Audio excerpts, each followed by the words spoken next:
is knowing what your values are. So deep down, what you value as a person and in your business and with the people that you work with. And then having a vision. So a really clear vision of where you want to take your life, your career, and your business. Do you know what makes you you? Do you know what is your own personal branding? Today's episode, I'm going to talk to a personal branding expert. So make sure you stay tuned till the end.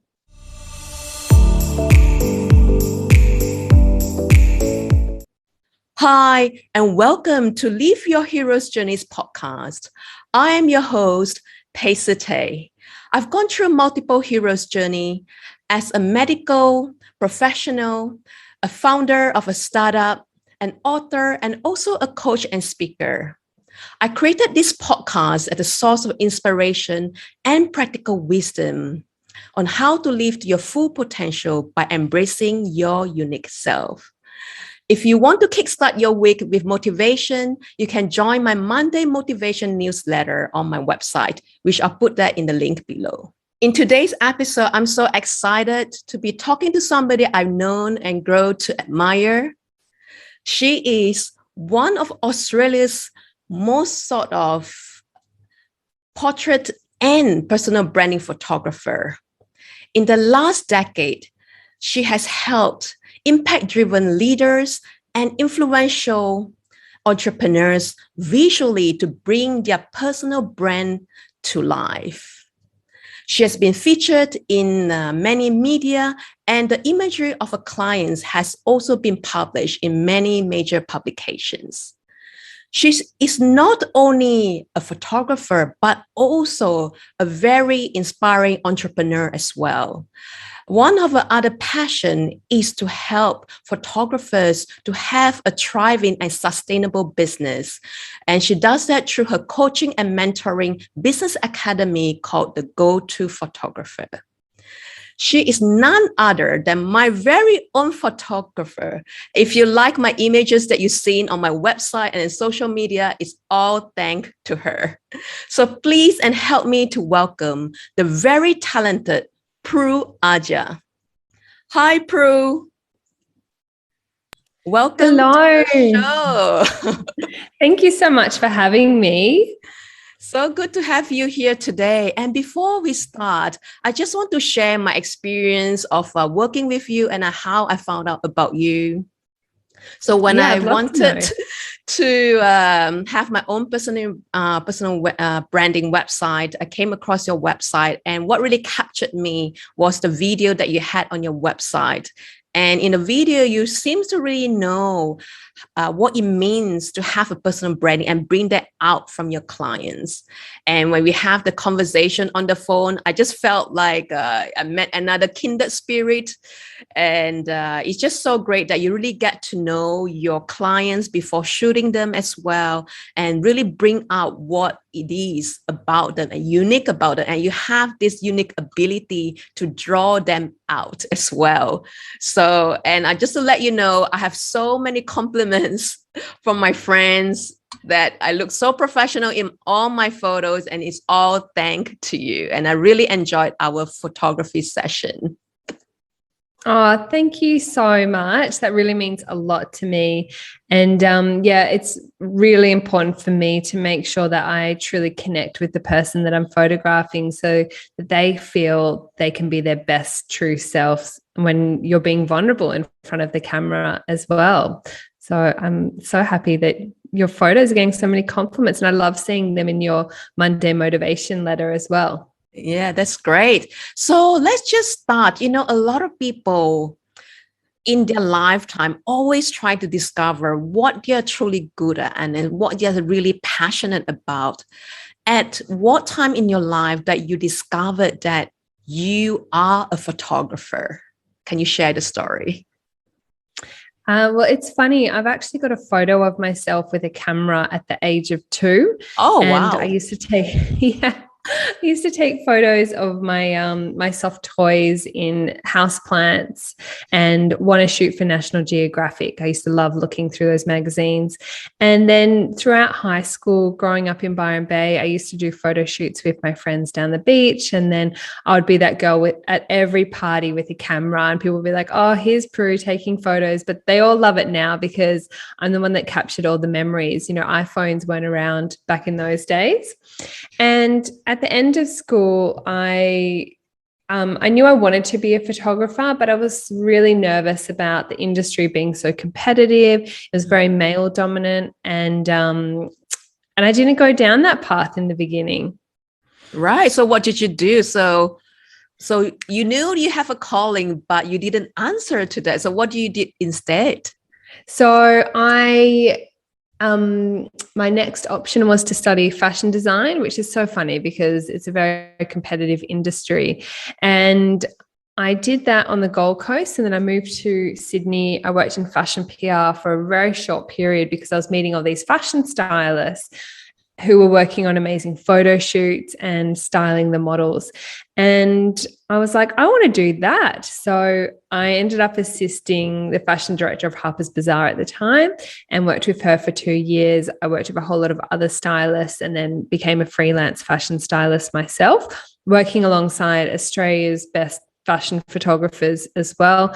And then I worked with a photographer from London, and he said, come to London and I'll help get you work over there. And so I moved to London and got a job at Condé Nast, so working at International Vogue on some amazing photo shoots, a lot of advertising campaigns as well. And it was a great experience, but there were a few things in the fashion industry that weren't quite aligning with my values anymore. And I saw the destruction it was creating environmentally and wanted to detach myself from being a part of that. And I came back to Australia and had a bit of downtime back in Byron for a year, had a year off, and I broke my toe surfing, funny enough. And typical. Yeah. And a shaman woman told me that it's a sign that I'm about to take my next step forward in life. Oh, wow. And to take some time off and really think about what it is that I want to do. And that's when I was like, well, I've always wanted to be a photographer. And the funny thing is I ended up working alongside some of the world's best photographers. And now it's my turn to truly step into doing that. And that's when I researched to find the best photography school in Australia, which was RMIT in Melbourne. Mm-hmm. And I moved here to study. And that was 11 years ago. So it sounds to me, for those who are not familiar with the hero's journey, so it comes in 3 parts. And the first part is called the call to adventure. And that's when you first hear the whisper that, oh, something is missing, something is yearning, or something happened to you. And it seems like the accident and meeting the shaman seems to your kind of a sign or the call to adventure. And it's great that you actually listen to the whisper or the sign, because some people, what they do is they refuse the call. They're like, oh, no, that's not going to happen. And they go back to where they were before. So great. So now that you took the photography, can you tell me why you chose personal branding? Like what gravitates you to that? Because there's so many forms of photography, right? Yeah. And it's funny because when I was studying, I was like, oh, well, I don't want to be a fashion photographer. I don't want to be still a part of that industry, but I still loved fashion. And I actually assisted and shot some architecture, food photography, a whole lot of other things, and then realized I actually just love people. I love communicating and connecting with people, and I have an intuitive nature to really read people, and I've always been one of those people that people felt safe to be vulnerable with and share some of their deepest, darkest secrets. I don't know how I have that power, but people feel the need to do that with me. And so I still love, how fashion, like color and clothing, can really bring a personality to life. And so the love of fashion, the love of people, and I've also always had a little business on the side. I've always got multiple businesses running at one time. And so it's my love of business. So I thought, well, I want to work with business people and create really fashionable, stylish portraits for them. Corporate portraits are so boring with the black or gray background, no real personality coming through. And so I just saw a gap there and was like, that's where I want to create magic. And that's how I created, the whole personal branding portrait photography, which wasn't very big 11 years ago, but now it's a booming industry and everyone knows the importance of having a strong personal brand.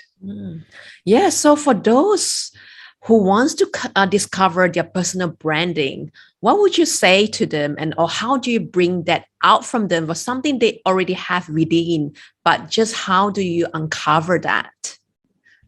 So I think firstly is knowing what your values are. So deep down what you value as a person and in your business and with the people that you work with, and then having a vision. So a really clear vision of where you want to take your life, your career, and your business.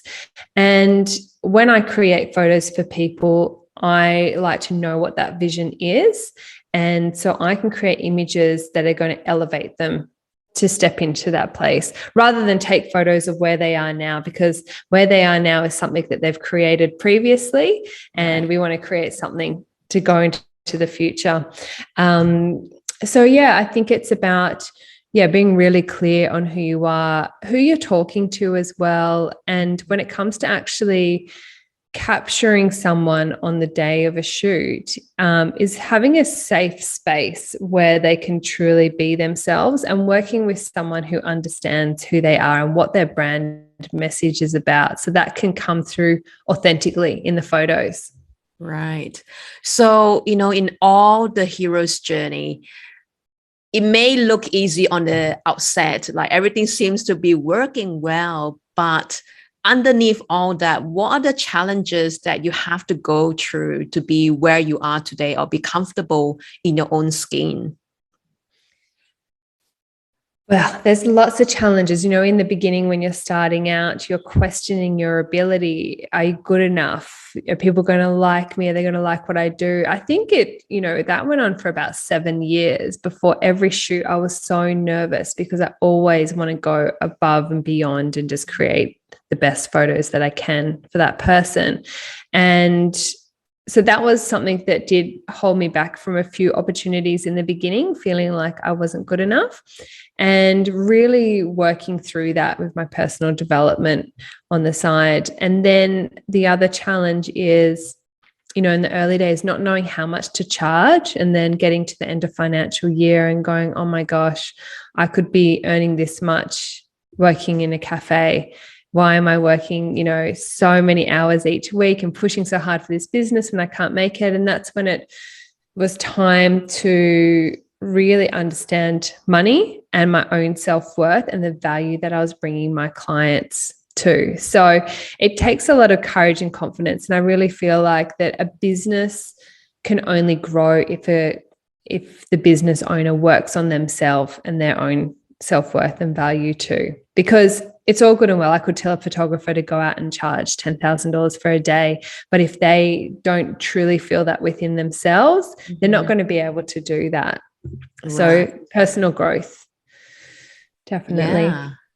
So what would you say one of the ways that you overcome those obstacles? Is it just through practice, or is there a certain thing that you've learned along the way? Well, I could tell you a story about one time which I nearly threw in the towel and totally quit altogether. Oh. I was just completely wiped out and exhausted, and just financially, I think I had a lot of money barriers that were holding me back as well. And I just remember one day just like literally lying in my backyard going, what am I doing with my life? So, and it's comforting to know sometimes that everyone else goes through that situation as well.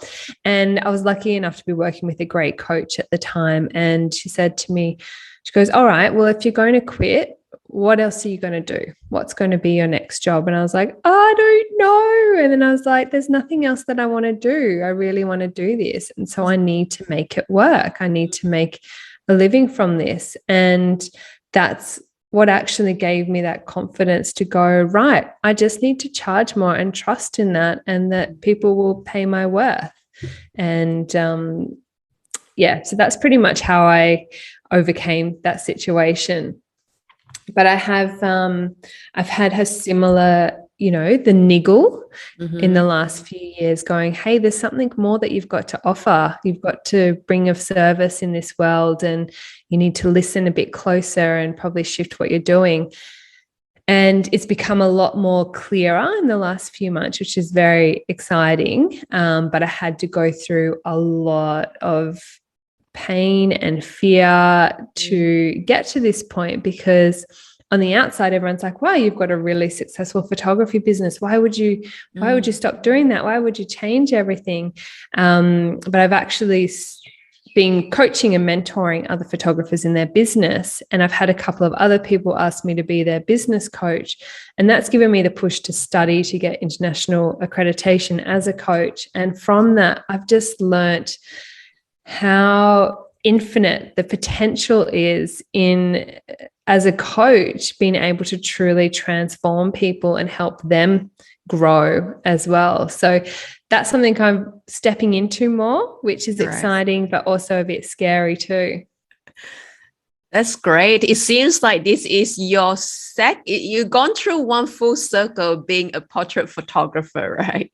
And that's called, you went to tribulation, and the third one's return. So you successfully conquered that. You overcome your first self-doubt to become that.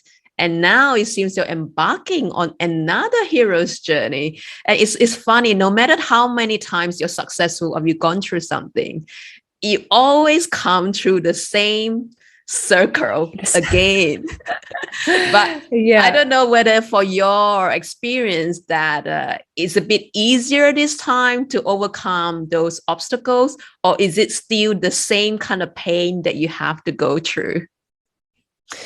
I'm really hoping it won't be as painful as some of the other lessons I've been through in life, like really hoping. And I feel like now that I've made the decision and I've let go of quite a few things, things seem to be falling into place, and it doesn't feel like I'm going against the grain. I really believe when things are tough, and not tough as in like working hard and enjoying the hard work, but as in tough where it's like you're pushing and it's not actually flowing, that's when it's time to go, maybe I'm pushing in the wrong direction, and the right going, change my direction a little bit. And since I've done that, my cup is just being full again. I felt like with my photography, which I'm still doing, but I've kind of I've gone through all the challenges. Yes. I've learned the lessons that I need to do, and I've stopped growing.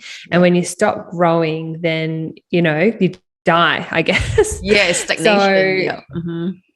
Stagnation. And I really wanted to, I was like, okay, I'm ready to keep growing, and I need to grow in another way. And sometimes finding that new way is really, really hard and scary. But now that I've found that way, it seems to be falling into place nicely, and things are manifesting and coming into my life to support that next journey. That's great. It seems like, so there's two ways I find that people change.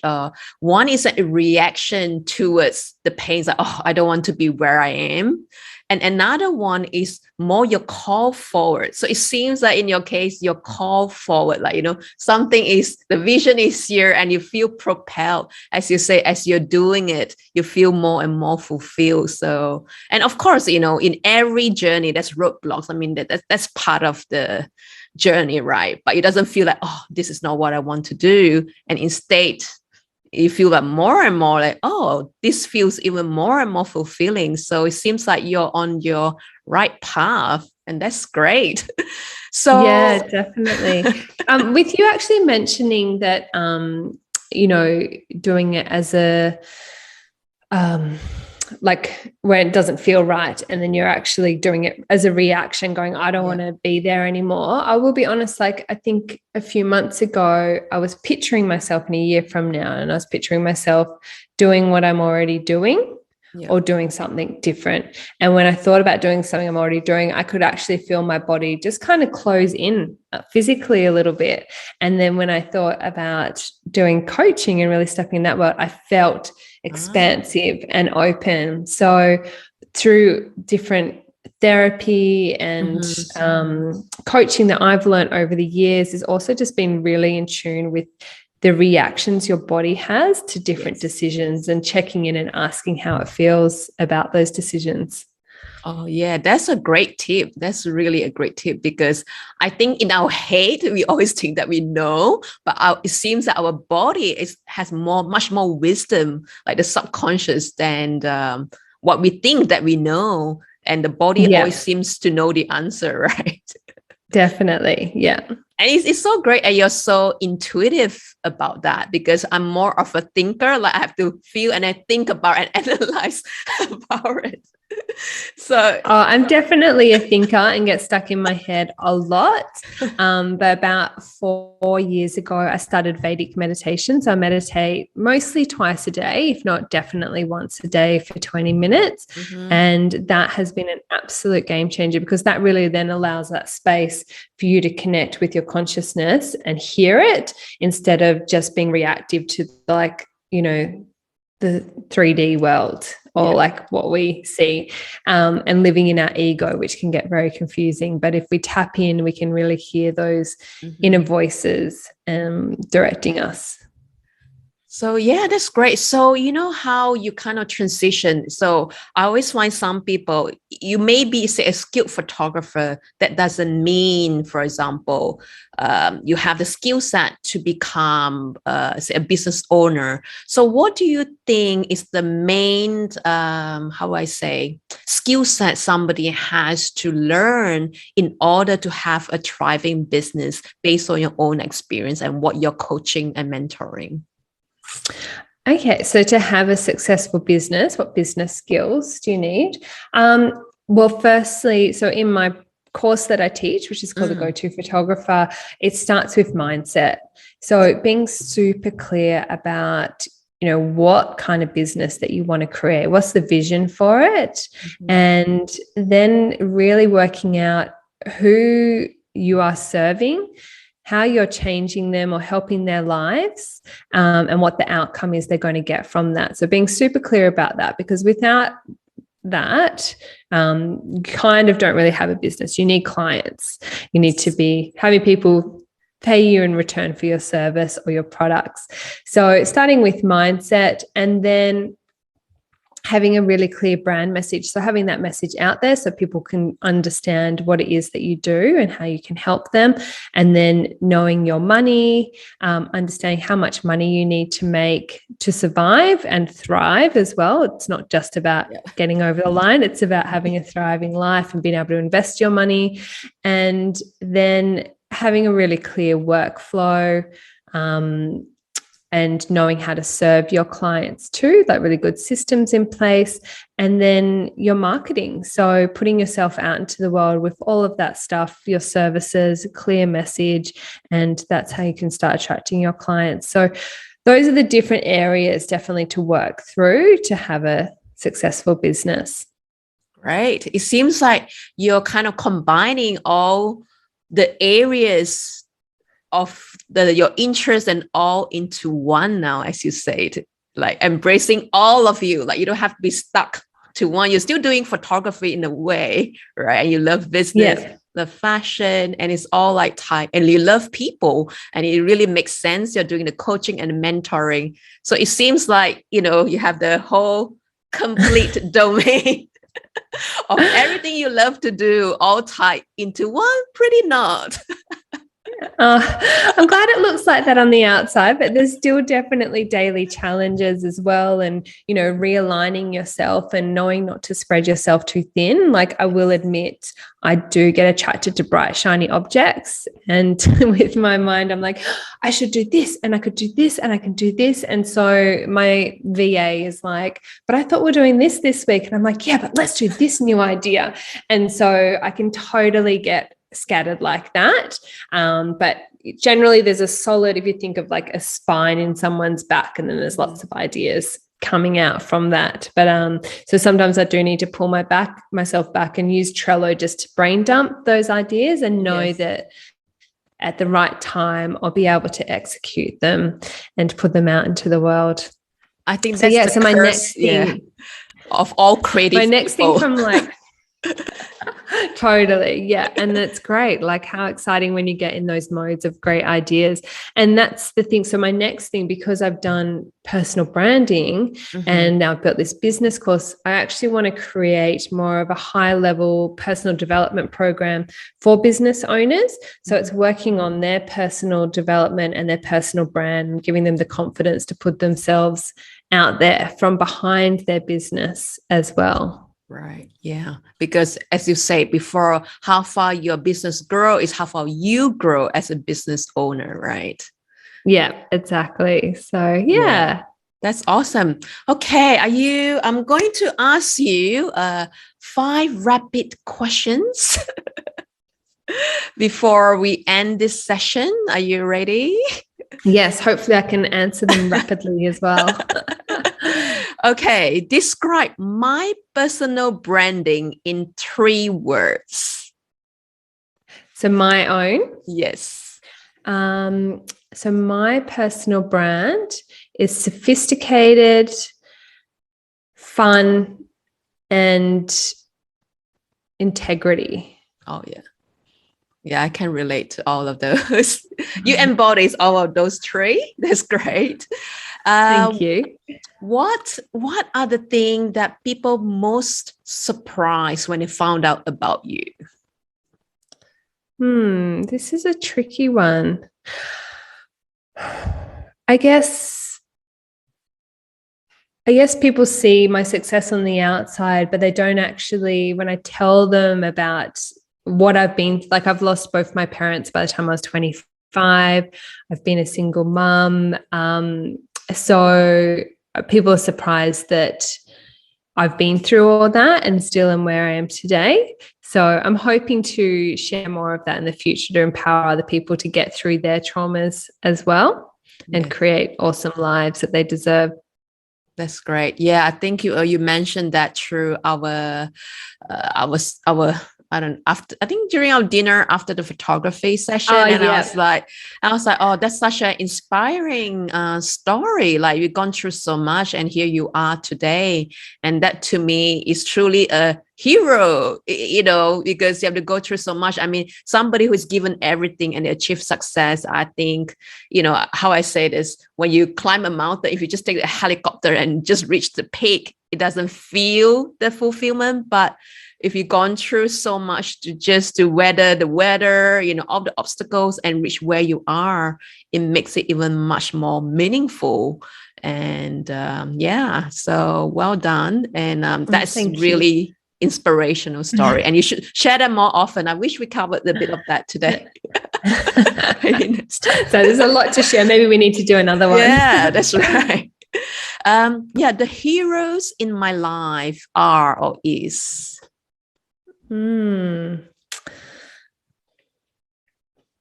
There's a lot. I guess one that stands out to me is Kemi Nekvapil, who is a life coach, an Australian life coach. I worked with her probably maybe 8 years ago. I did one of my uni assignments on her, and ever since I've been her photographer. And she's just such a strong, empowered woman who empowers thousands of other women. And I'm so grateful to call her a friend now, because she's someone that has always been there for me. It's that strong female figure that I've been able to go to and to check in with and help me get back aligned as well. Right. Oh, that's great. The biggest lesson I've learned so far in my journey is... Oh, that's a tough one. The big lesson I would say is listen to your intuition. Your ego can really get in the way and make all the noise in your head, but your intuition is in your gut and in your body, and it always knows the truth. And sometimes I've taken 3 years to make a decision about a relationship recently, but my intuition the whole time was telling me, but I was like, no, I was getting stuck in my head. And when I finally just took the plunge and listened, everything fell into place and it was the right decision. So trust your gut. Great. Okay. And is that the fourth question? And the last one would be, I would describe my hero's journey as...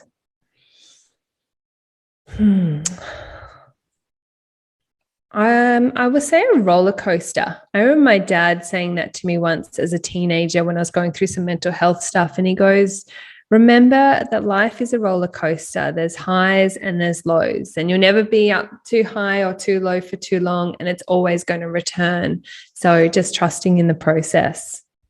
Yes, it's like these too shall pass, right? And it's thrilling. Like, how exciting is a roller coaster? It gets your adrenaline pumping, you're laughing, you're screaming. It's got all the emotions involved. So yeah, I'm going to roll with that. That's great. Thank you for that. So I would like to share some of the lessons that I've learned from our conversation today. One of the biggest lessons that I've learned is that we all go through multiple heroes' journey. And it's really great to see how you grow. Like, I know you as a photographer first, and then now you're embarking on a new journey and you always seems to be growing. So the lesson is that you never stop growing. Like your business, if you stop growing, your business also will stay stagnant. And as the person grows, the business too has to grow. And it's dynamic. We are a dynamic being, and doesn't mean that who you are today is going to be who you are the next day. And we just have to keep on listening to our intuition, and always you can pose yourself a question and see how your body react to that. And that's such a great indicator. And so thank you for sharing your story with us. It's such an inspiration. I still wish you're a photographer because I really love your imagery. It's like you're so talented in the domain, and it's great that if you can share that, your art with other photographer and bring their vision to life. And it's like you're shining on your own and helping other photographers to shine on their own rights. So yes, thank you for your contribution. My absolute pleasure.